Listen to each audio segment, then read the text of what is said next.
ये बात 11वीं शताब्दी की है। तुर्की देश का शासक बख्तियार खिलजी एक बार काफ़ी समय के लिए बीमार पड़ा।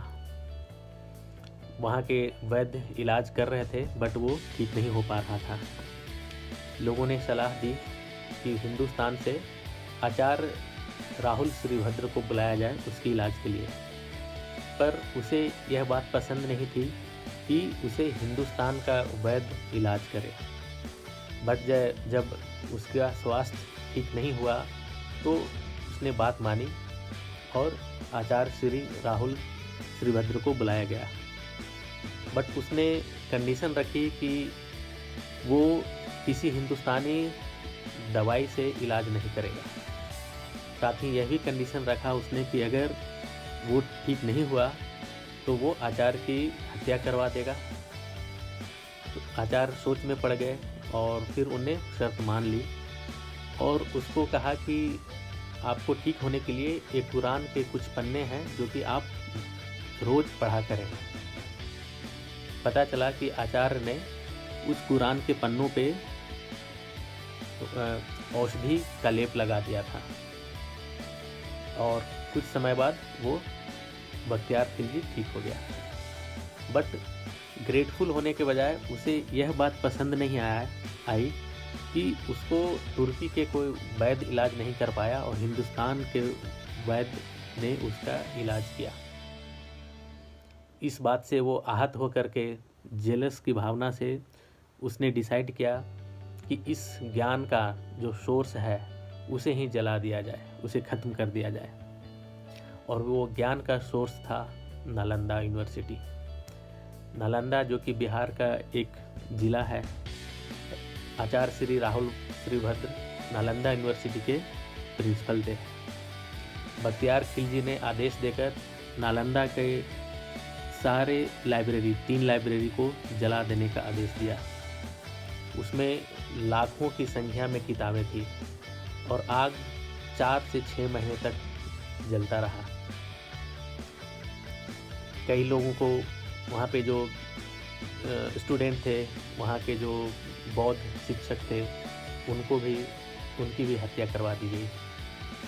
बाद में बख्तियार खिलजी तिब्बत और बंगाल पे कब्जा करना चाह रहा था और उसकी हालत ख़राब हो गई, सेना ख़त्म होता गया। अंत में उसके ही सहायक ने उसकी हत्या कर दी और नालंदा से 10 किलोमीटर दूर एक जगह है अभी जो जाना जाता है बख्तियारपुर के नाम से, वहाँ पे उसे दफन किया गया। और आज की डेट में उस जगह बख्तियारपुर आज भी एग्जिस्ट करता है, नालंदा आज भी है। बख्तियारपुर में बख्तियार खिलजी का जो मकबरा है उसमें लोग जाते हैं और मन्नतें मांगते हैं। ये है हमारे देश का इतिहास नालंदा का। नालंदा जहाँ मेरा जन्म हुआ, मैं जहाँ से बिलोंग करता हूँ, मेरा घर वो है नालंदा।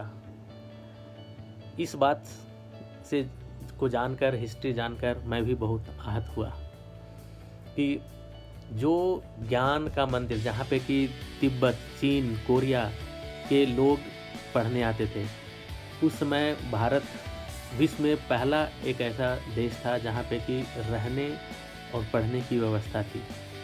वहाँ पे गणित से लेकर इकोनॉमिक्स और कई सब्जेक्ट की, मेडिसिन की पढ़ाई होती थी और अधिकतर विदेश के लोग वहाँ पर आकर शिक्षा प्राप्त करते थे। उस ज्ञान के मंदिर और उस ज्ञान का सोर्स को जला दिया गया।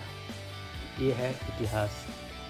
आज भी वहाँ पे खंडहर बने हुए हैं, वो दिखता है। वहाँ का कंस्ट्रक्शन, आर्किटेक्चर देखकर समझ में आता है कि क्या रहा होगा। और नालंदा पे ये पहला नहीं था, इसके पहले भी 6वीं शताब्दी में और 7वीं शताब्दी में भी अटैक हुआ था, बट 2 बार तो उसका रीबिल्ड किया गया। बट जब अंतिम में 1199 में जब पूरा लाइब्रेरी जला दिया गया, उस समय नालंदा यूनिवर्सिटी ख़त्म हो गया। कुछ वहाँ के जो स्टूडेंट थे, कुछ किताबें पांडुलिपि की उसे बचा कर लेकर गए तिब्बत, बट अधिकतर किताबें ख़त्म हो गया था। मैंने नालंदा एक बार विज़िट किया 2016 में मेरे दोस्त के साथ। वहाँ पे देश विदेश से लोग आते हैं, तो देखते हैं, जानते हैं। अभी नया यूनिवर्सिटी बिल्ड हो रहा है, बट वो जो किताबें, वो जो ज्ञान लाखों की संख्या में जो जल गया, ख़त्म हो गया, अगर वो रहता तो हमारा देश विदेश में कितना ज्ञान और कितना प्रोग्रेस होता है, ये सोचने वाली बात है। परंतु इस बात से मुझे प्राउड है कि मैं वहाँ से बिलोंग करता हूँ, वहाँ पे मेरा जन्म हुआ। मेरे पासपोर्ट में प्लेस ऑफ बर्थ नालंदा लिखा हुआ है। मैं जिस भी कंट्री में गया, जहाँ पे भी इमिग्रेशन पे गया, इमिग्रेशन ऑफिसर दूसरे स्टेट के भी, अफ्रीका में, इजिप्ट में, मलेशिया में, थाईलैंड में, वो लोग जब देखते हैं मेरा बर्थ प्लेस नालंदा, देखकर मुस्कुराते हुए एक बार मेरी तरफ ज़रूर देखते हैं। मुझे इस बात का एहसास पहले नहीं था कि ऐसा क्यों होता है, लेकिन बाद में मुझे एहसास हुआ जब मैंने 2016 में खुद नालंदा जाकर देखा तब। तो ये है इतिहास नालंदा का। आप भी इसके बारे में जानें, इंटरनेट पे देखें, समझें, यूट्यूब पे जानें, तब आपको इतिहास पता चलेगा। Thank you. इस छोटे कम समय में मैं इतना ही बता सकता हूँ, बाकी अगली वीडियो में। Thank you.